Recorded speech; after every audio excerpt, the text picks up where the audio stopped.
Welcome to the magic world of editing. Sparkly hats, big deep food with the PJ on my bed. So here is how I edit my YouTube videos. Whole entire workflow process with how I organize my content and how to do aesthetic thumbnails at the end. Just to look nice for the camera. And this is a collaboration with my lovely friend from Hong Kong called Rosie Lam Art. The software that I use is that Final Cut. You know, you can buy the hack one on Taobao with like 30 RMB, but if you want to support the creator of Apple, you can also pay $300 on App Store for the real one. Taobao one, for sure.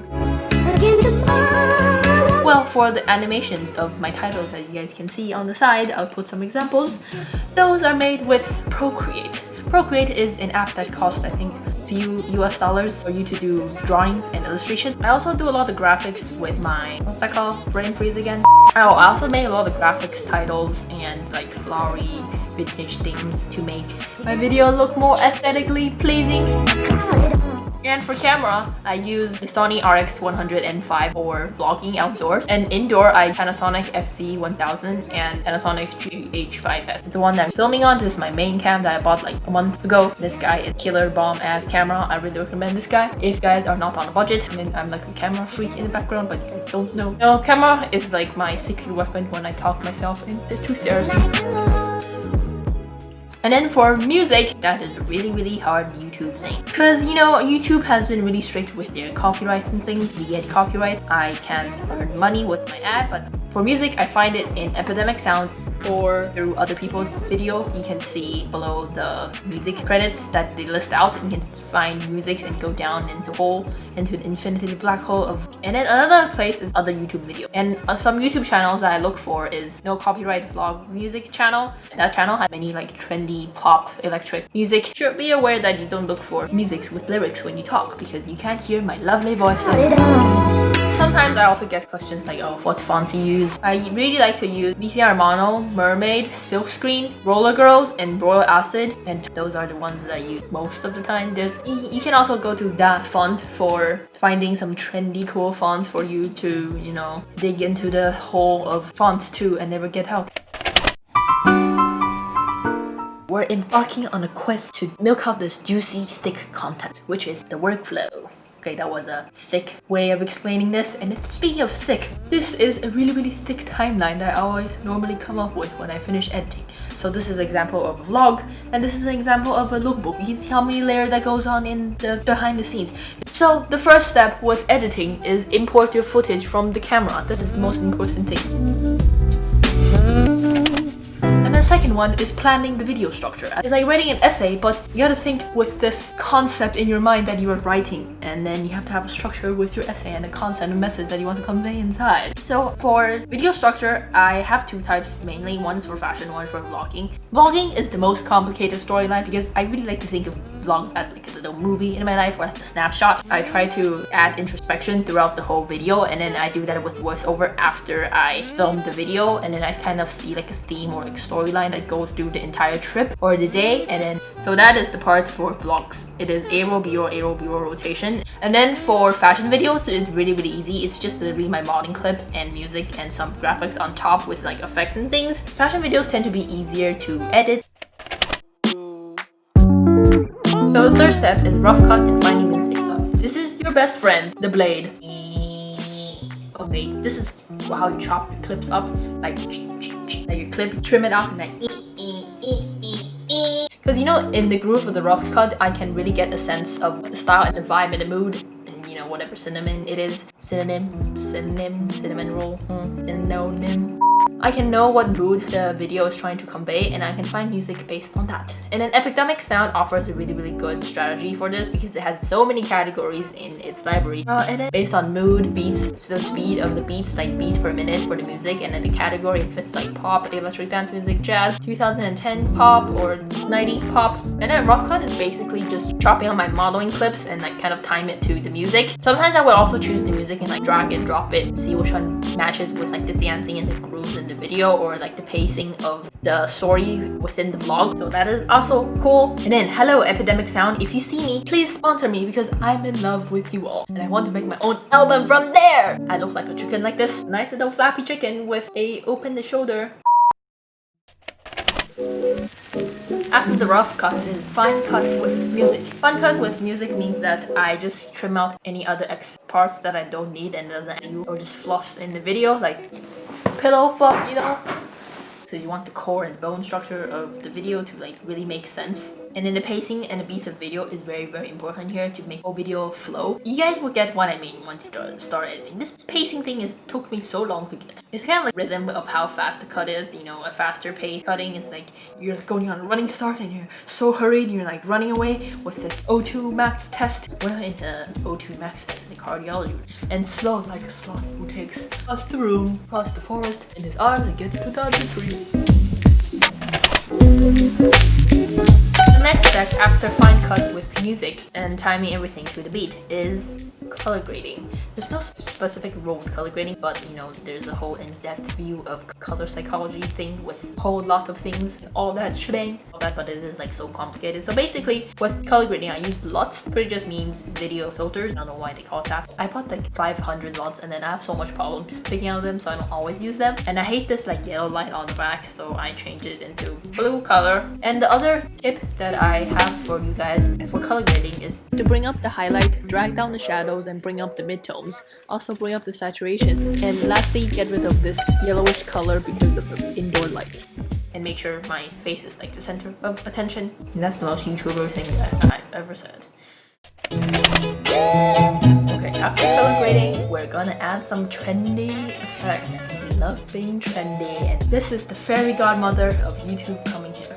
Bibbidi bop, bibbidi boop. My YouTube talent is transformed into a pretty Cinderella.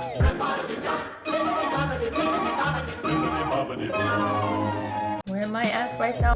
My back is itchy, sorry. Ugh, this top is annoying with this, you know, this band thingy. And I'm not wearing a bra right now because I'm just wearing this top with my shorts. So for sounds, I really like to use this swoosh sound, this pop, this glitch, beep sound that everybody uses when there's like an error or something with like the bloopers, and that's for lookbook sound effects. But if we're talking about vlog sound effects, it is way more complicated than that. I looked into sound design. You know, in vlogs you want to create surrounding of sounds that you guys feel that we are also in this, we're all in this together in this vlog, and yes we can make it come true. And so that is the point of vlogs music. It's ambience and sound effects. Ambience is like the white noise. If it's on the street, it will be some traffic background noises. And sound effects is actually like knocking on the door or typing on a keyboard and those things. Like I really like to look up water droplets, metalware clashes, traffic, crowd noises when I'm outside on the street to make sure I'm good, but you know my voice still has to be clear. Sound effects. And then with transition, add this swipe effect, change, and this circle one, and this glitch effect. And I also like to use jump cuts. Whenever I do this snap and then my close up here, that's also a jump cut, because first you snap without the clothes, and then you snap, the jacket comes on, and you cut off the middle when you're like putting on the jacket. And in reality, because you know everything on camera and social media is fake, that is the moral of being an internet human. And then that is one trick for like making editing magics, and also like, you know, reverse, because you know I have some clothes that comes to me, come to me, and then the clothes just come to my hand. That is not true. People don't throw me clothes. I reverse the clip, so clothes, and then it comes to me after I reverse it. So for even more trendy effects, you can search them as YouTube green screen overlays or vintage overlays, whatever you're looking for. There are infinite amounts of overlays on YouTube. And after you find the overlay, import it into your Final Cut timeline and use the effect keyer to get rid of the green screen background. Vintage aesthetic vibe is sometimes what I'm striving for. Nice effects that I like to use for the Final Cut library of the official one are, no way, my grammar is so bad. Bad TV, Prism, Fisheye, and underwater, like makes you like wiggly and stuff. Scuba diving, you know. So those are the ones that people are using, and I'm also using because I am also trendy shit like that.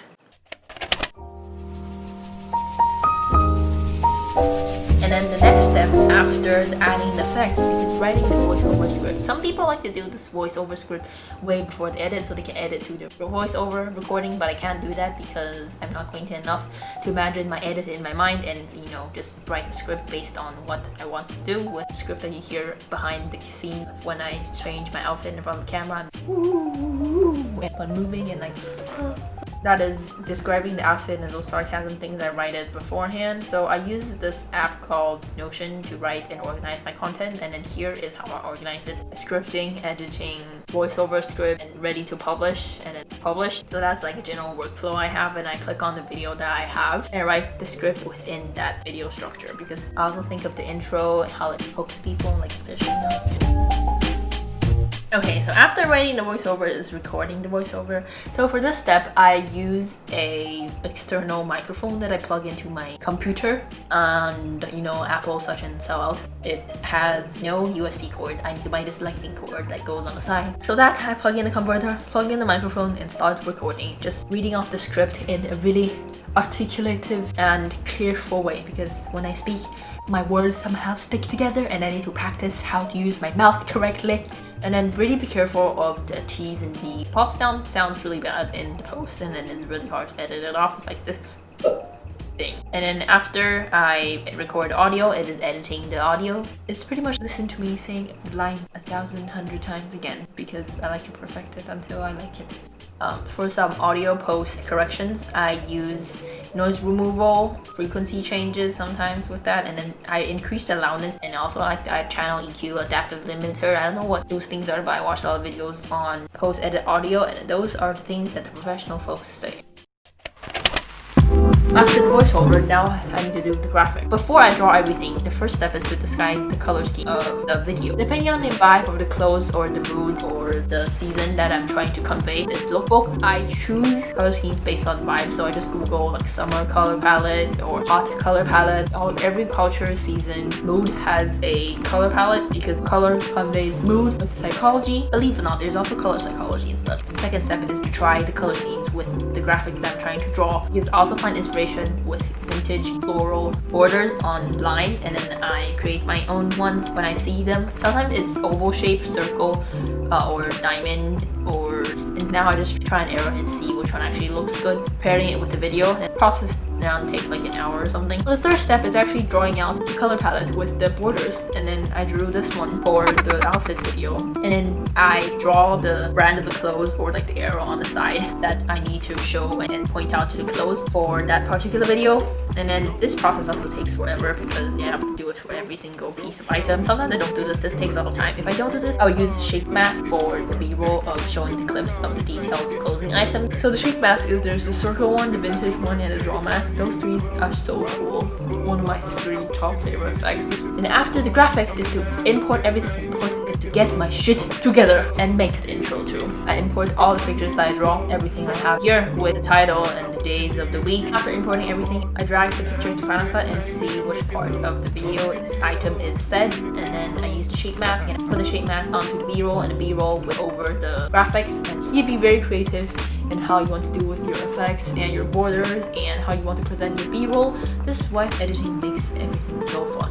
After putting everything together in my lookbook, I will use the remaining clips to make the intro. The intro is annoying because you show not tell. If you don't make a good intro, people just leave right away, and then your audience retention rate will be fucked up and people won't watch your video, and the YouTube algorithm won't push it out anymore. So it is an art yet to attain. For intro, I just copy and paste a lot of parts that I like in the video. I time it to the music with the edit with a little cute border of the title of the video, like banana OOTW, with this vintage oval thing, and 5 or 6 bits of the outfit. This little short intro also takes like an hour or 2, and it's like over insanely done for just 10-second part of the final step is to make the thumbnail. So first, there's some tips with the thumbnail. I just record myself. I just pose in front of the camera, and then I import with a bunch of poses that I have in like 30 seconds or a minute, and then I look up the poses and expressions that I like the most, import this screenshot into my computer. And if it's an outfit video, I will screenshot parts of the video where my poses are my favorite ones, and I will import those into the Procreate app too. I crop and erase the outside background of the outfit, and then I smack them together and put on some graphics, and wham bam, you're done. Trying to put this 10-minute video or 7-minute video in this tiny little picture, and you want to make people to click on it. You can see how hard and advertising. I admire those advertising gods. So after adjusting the font size, color scheme, and how I composition the whole thumbnail, like voila, this is the thumbnail. And then publish. We're finally done. This is the point of catharsis and releasing all my emotion.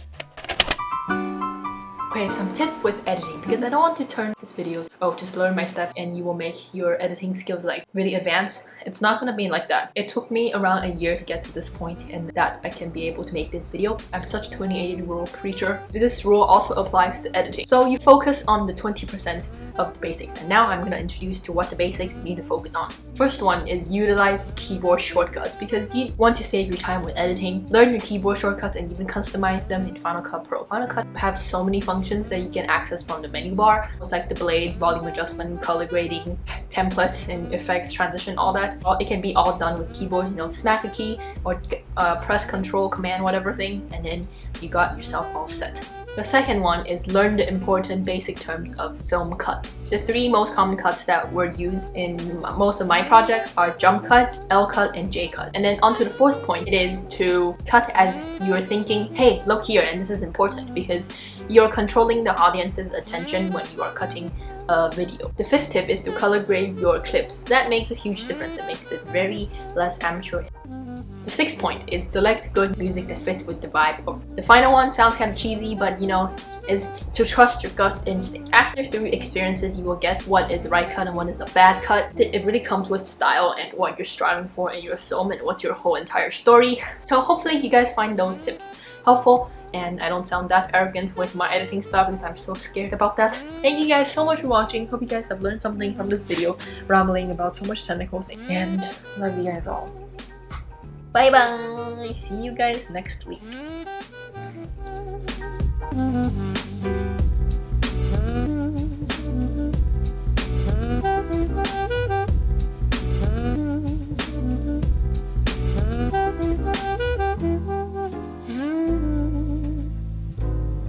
Hmm.